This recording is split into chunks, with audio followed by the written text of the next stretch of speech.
Кейбір адамдар интернеттен ақша табуға болатыны туралы күдіктенбейді.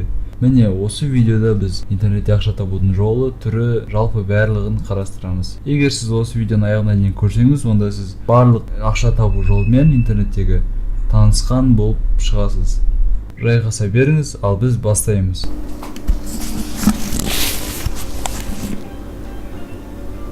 Сәлем әлем. Бүгін біз интернетте ақша табудың заңды және де қолайлы, былайша айтқанда себеп емес, түрлерін қарастырамыз. Және де байқағаныңыздай қолайлы және де шын ақша төлейтіннен басқа төлемейтін алдайтындары да бар. Сонымен біз бірінші төлейтіндерінен қалыспайық. Мысалға file7.com сайты. Айтып тұрғандай файл-админ, который платит вам.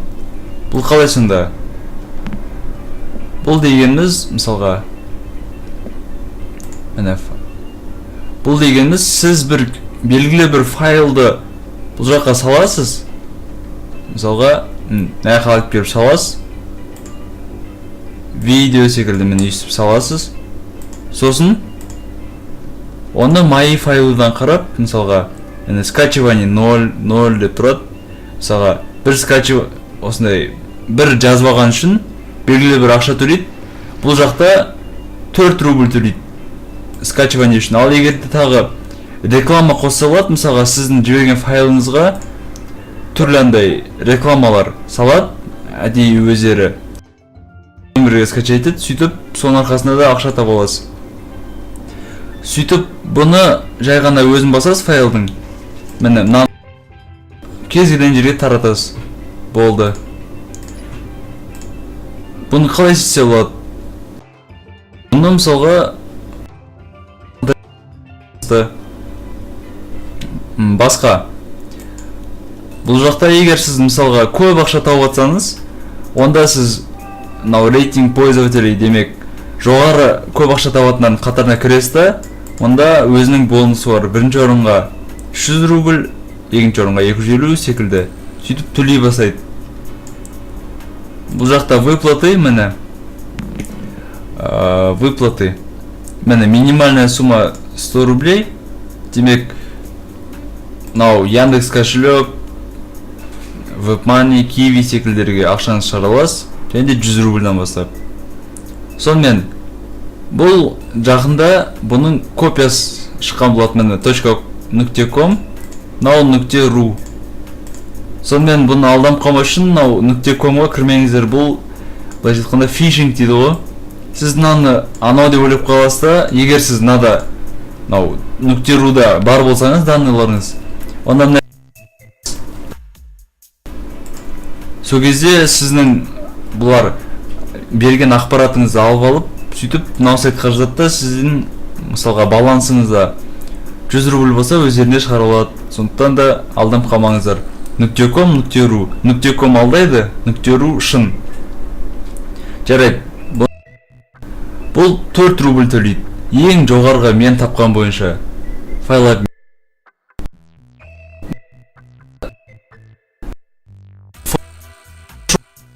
дизайнер болсаңыз, мысалға формат фотошоптағы осыған салсаңыз болады. Немесе түрлі проекттер,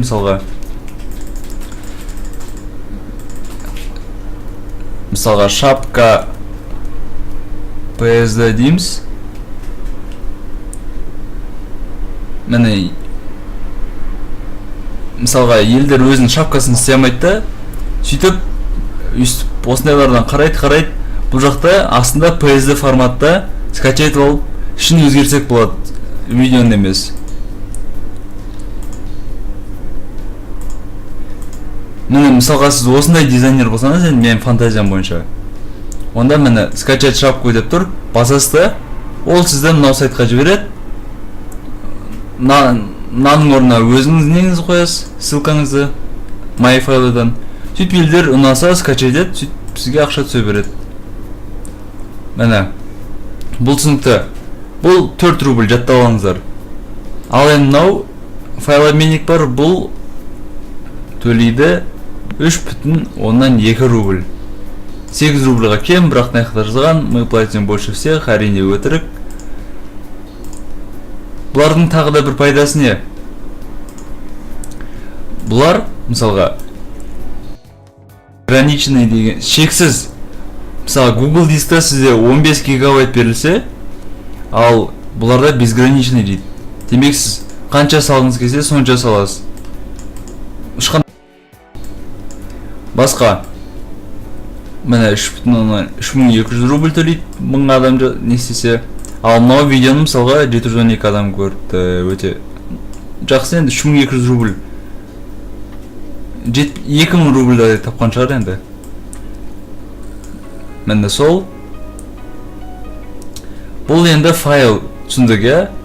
Файлды саласыз, загрузка файлы деп қайттан. Саласыз, сөйтіп MyFace'ті аңды отырасыз. Және де жаңағы ссылканы аласыз, мысалға. Ссылканы алса басқа жерге таратасыз. Және де бір жаман ыңғайсыздығы бар бұның. Ол қандай ыңғайсыздық? Ол көріп тұрмыз. 20 күн ішінде адам ешқандай орнатпаса бұны, бітті, бұл өз құлттанып қалады. Болды. Мұнда тағы бейтіп, бола мекен конкурик включить заработок деп. Применить. Аха, болмайды екен, түсіндік. Міне, уайымдамаңыздар, бұл сайттың айтқанда сілтемелері осы видео. Басқа. Мысалға айтайық. Осындай ссылканы, ссылка дейді. Соны сіз мысалға қысқарту арқылы осындай сервистермен сіз белгілі бір ақша аласыз. Әр сервис әртүрлі ақша төлейді. Мен сізге список дайындадым. Бірінші орында бізде AdFly тұр, осы сервис. Мен өзім осы сервис қолданамын. Басқа мұнда түрлі, мысалға, шорт бар. Секілді көп енді. Мысалға, CapCut басында болды. Осыны қолданған мен басында. Қазір өкінішке орай ол қараңыздар не болған. CapCut, мені реклама и заработок. Сол мысықтың суреттері. Сайтқа кірмейді. Мен өйстіп тұра береді. Түсінікті. Енді түсіндік. Мен уайымдамаңыздар. Осы сияқтағы сайттардың бәрін мен осы видеоның астында сілтемеде қалдырып қоямын. Сонымен AdFly. Мұнда көрейік. Мұнда қазір. Міне 17 просмотр дейді. И 17 просмотр үшін маған осыншама төледі. Айтқанда. Бұл қалай төлейді? Мысалға цифр жатталаңыздар. Мен қазір google.com осыны сартайын. Копировать етем. Қараңыздар. 17 қазір өзгереді. Мәне осындай нәрсе шығады. Бұл қазір сізге жарнама көрсетіп жатыр. Мысалға AdFly-ға өстіп төлейді. Мәне біздің жарнамамыз көрсетіп өткенде деп. Өкінішке орай жарнама төлемепті ешкім. Бірақ сонда да өзінден көрсетеді мысалға. Мәне сенің сайтың ол жақта болады. $5 төлесең болды деп. Мәне skip етті елдер. Пропустить рекламу, немесе рекламаны өткізіп жүру. Сөйтіп мені Google сайтына кіре береді. Жайды мынандай нәрсе байқатпай шығып кетеді. Cash Exchanger керек емес бұл. Бұны жаба саламыз. Өте ыңғайсыздық туғызады енді. Бірақ болады. Мені қазір обновить дейік. 17 болды енді бізде 17? Мүмкін онда мен IP адресін біліп алған шығар. Содан. Мысалға менде мені лучшие страны. Қазақстаннан 12 адам өткен, Украинадан 3, Россиядан 2 адам. IP адреспен енді. Бұл жақтан ақша шығару үшін қазір Бұл жақтан міне платежная система. Аккаунт старше одного месяца. Ага, ничего не дойдено, оказывается.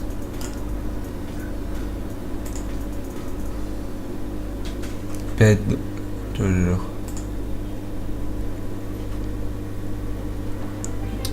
Перечислен на пол. Міне, $5 болса, если ваши заработки достигли $5 или более, міне $5 мен шығара аласыз, минимальный несі шығаратын ақша.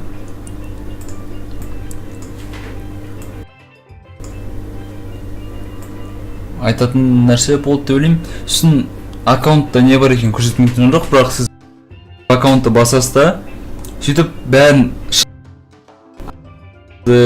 банк карточкаңызды түрлі. Сосын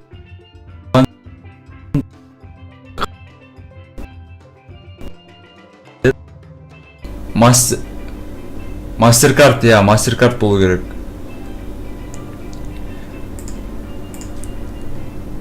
Сондықтан да ата-анаңыздың картасына аудара саласыз, ешқандай қиын. Мұнда бірақ виза емес, өкінішке қарай. Бірақ енді бұл пассив түрде ақша табу бересіз. Елдер сіздің сілтемеңізге басады, сіз сөйтіп ақша табасыз. Болды. Енді одан басқа сіз бүйтіп ішіңе жазбайтын кәдімгі VMML секілді осындай букс деген нәрселер бар. Букс деген сіз адамдар сөйтіп сол үшін олар сізге ақша төлейді. Немесе жай. Міне мысалға рекламодатель немесе с чего начать. Мұнда регистрация жасайсыз да, айтады мысалға программамды установить ет, немесе мынау сайтқа кірді, ары бер жүр, немесе кейбір ютуберлар айтады, менде реклама көрсетсе егер видеомда, соны басса ары қарай көр дейді. Себебі реклама үшін ақша түседі басса. Сол. Мұнда кейбір программаларды ұсыну мүмкін, бірақ олар вирус болып шығуы әбден мүмкін. Сондықтан да абайлаңыздар. Бұның бір жақсы минимальная сумма деп тұр, ол 10 цент. Өте аз. Партнерская программа бар, сосын барып жай ғана хат оқысаңыз да болады, серфинг бәрі бар. Тура осындай VMML сияқты бізде міне SEO Sprint бар. Бұл да тура сол, бірақ басқа сайт, басқа жер болды. Енді міне мынау үшін ақша табатын сілтемелер бәрі астында болады, уайымдамаңыздар. Міне заработать дейсіз. Бұл қалай жұмыс істейді?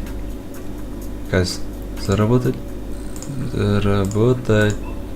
Міне елдер өйсіп ақша төлейді, менің немді накрутка істепеш деп админға. Админ тұрады да, міне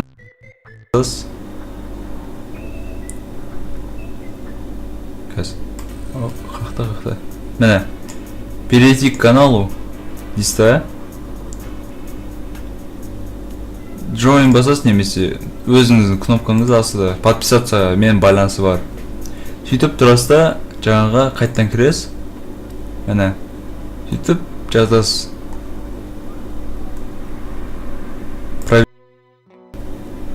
Міне сіздің счетыңызға 0.20 рубль түседі. Сізге основной дейді ғой, өзіңіз негізгі аккаунтыңызға бұны істеуді айтқанда керек жоқ, бұндай істеу. Мысалы маған керек жоқ мына канал, мен шығып тастаймын. Бұған бір бөлек өзіңіздің аккаунтыңызды ашыңыз. Әйтсе толып кетеді түрлі қоқыс сіздің каналыңызда. Мен лейф деймін қазір. Қараңыз енді, менің ақшамды алып тастады қазір. Баланс қанша? 0.20. Енді замороженный деп тұр, бірақ осын жақында алып тастайды. Себебі мен отписаться еттім айтқанда. Бұл 7 күн ішінде отписаться етпей тұру керек. Бұл қалай жұмыс істейді? Міне для рекламодателей басасыз. накрутка подписчиков міне. Мысалға мен өзімнің тобымды накрутка есебін береді. Мен жай ғана бұның админдарына тегмоны қосам. Invite қалай сөйлет? Invite members.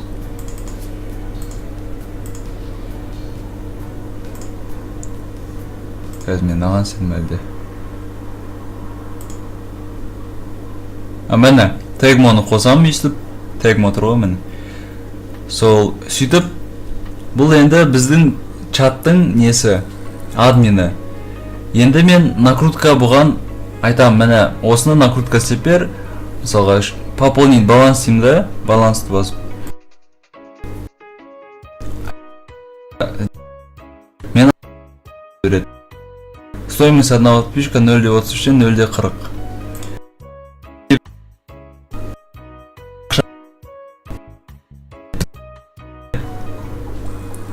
Сосын міне қалай айтсам болады. Егер біреу отписаться етіп кетсе 7 күннің ішінде, бұл админ көріп тұрады ғой бәрін.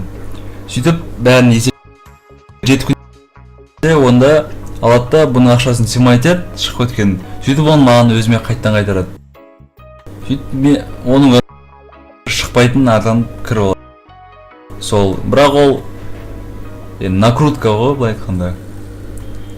Сонымен мұнда тіпті заработать, күн сайын бонус беріп тұрады, получить бонус сізді басасыз, сосын посмотреть запись, сіз кәдімгі запистер оқисыз, просмотреть запись, бітет, не попади на фейк, бір нәрсе, мен забрать, ага, все.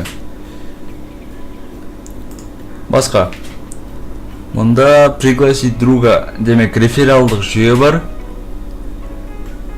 болды. Айтатын осы тегмо туралы. Ага, енді мысалға мынандай Динопарк. Бұндай бір көрген шығарсыздар енді, ферма дейді мысалға. Наяқта ферма, сөйтіп ақша алмаз жинайсыз да. Все алмазы собраны. Сөйтіп сол алмаздарды рынокта барып осындай ақшаға істейсіз өзінің ішіне продать, бәрі болды. Сөйтіп ол ақшаға сіз динозавр аласыз, нәрселер аласыз. Былай қарап соқ, бәрі дұрыс, не үшін ақша төлемейді деген сияқты ой қалыптасуы мүмкін. Енді қарайық. Баланс қайсет? Вывод сред. BTS кошелек менен тұр. Ваш баланс. Міне. Ваш баланс баллов позволяет вам вывести. Подробнее о том, міне, платежные баллы деген өзінің нәрсесі бар. Айтпайды оның басында кіргенде, кейін ұсынды кезде айтады, жиналғанда. Сөйтіп, 2000, кем дегенде 2000 шығараласыз. Сөйтіп, 2000 жинайын дегенше уақыт өтіп кетеді. Сен соңында айтады, мен платежный балл жетіспейді деп. Менде жетақ платежный балл. Өтірі қысқаша айтқанда сенбей ақ қойыңыздар. Бұндай боттар түрлі. Бұл жақта динозавр алып,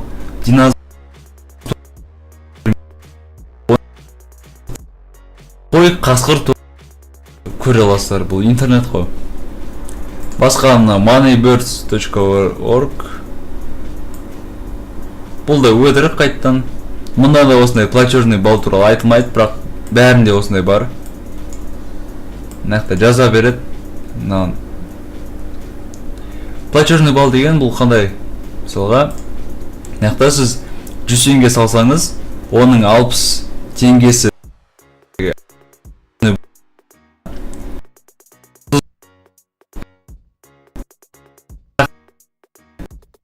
қалғанда сондай тиын деп сол moneybirds.org Richbirds қой, Richbirds'ті бәрі реклама жарнамалап еді. Қалай Richbirds? Мына қарайық, қазір тура сондай заработай на своих яйцах. Міне, тура сол. Әшейін өтірік. Оу.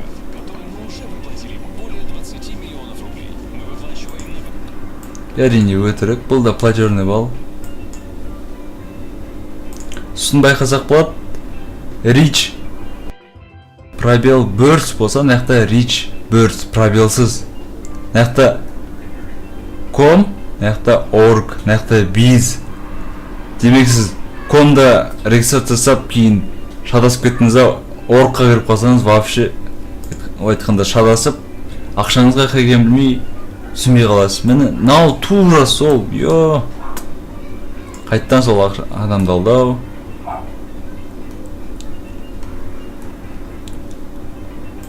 Мені мысалға мұнда майнер деген нәрсе бар.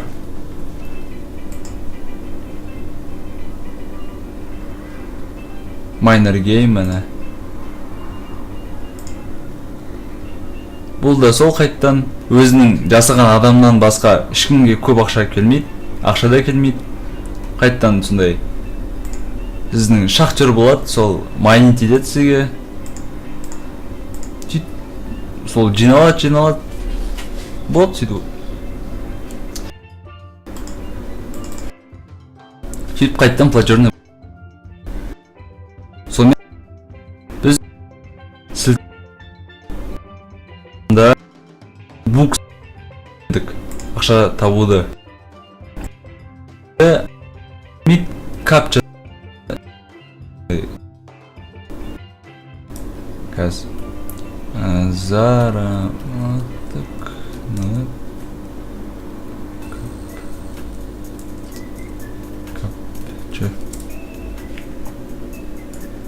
капча деген кәдімгі роботсың ба, адамсың ба деген начать работу дейді. Логин дейді.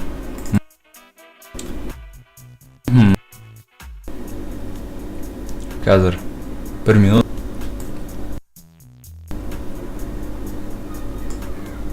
Мені ру капча. Я заказчик, я работник. Мені бізге я работник. Біз ақша табу керекпіз. 10 рубль. 1000. Изображение. Ага. Коррект. Вывод.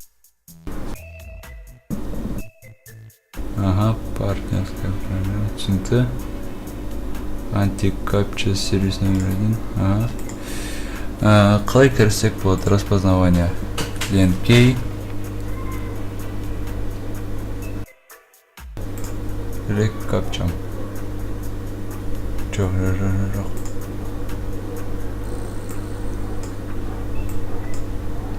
65 рубль 1000 капчаны істеп отқанға деп ойлаймын. Себебі капча деген өз капча.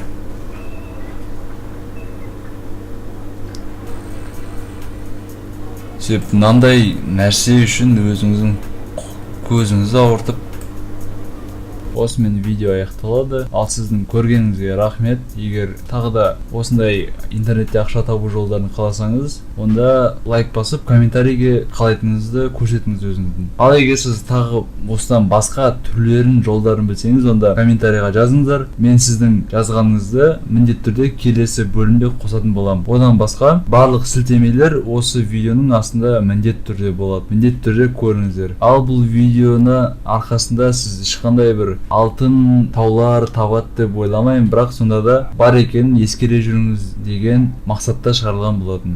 Ал осы дауыс таза естілуі мүмкін алдыңғысына қарағанда, себебі бұл мен қазір Audacity'де жазып отырмын, ал жаңағыны мен скрин рекордердің өзінде жаздым, сондықтан да ол дұрыс жазбайды дауысты. Ал мен қазір арнайы дауыс жазатынмен жазып отырмын. Егер де қиындық туғызса, кешірім сұраймын шынымен. Келесі жол қайталанбайды деп айта алмаймын, себебі егер скрин рекордермен жазатын болсам, онда осындай болып қалады. Бірақ сіздің сонда да көргеніңізге рахмет. Сау бол.